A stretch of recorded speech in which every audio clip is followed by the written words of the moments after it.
Organisaatio on kuin juna. Vaikka aloittelijat ja kokeneet reissaajat ovat yhteisellä matkalla, toiveet ja odotukset reitistä ja elämyksistä vaihtelevat.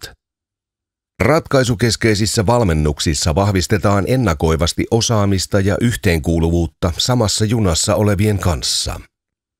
Valmentajalla on laaja tietämys eri organisaatioiden toimintatavoista ja hän auttaa osallistujia löytämään työyhteisöön sopivia ratkaisuja.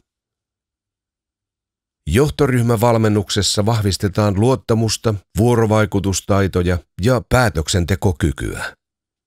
Johtoryhmän selkeä yhteinen suunta ohjaa koko organisaatiota ja mahdollistaa nopeat raiteidenvaihdot muutosten aikana.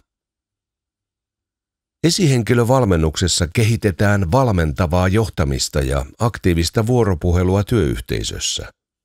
Valmennus on esihenkilöiden yhteinen leirinuotio, jossa jaetaan kokemuksia ja saadaan tukea omaan hyvinvointiin.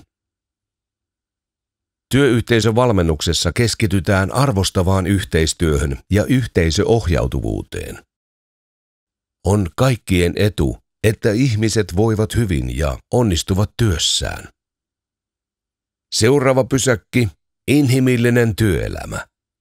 Hyvää matkaa!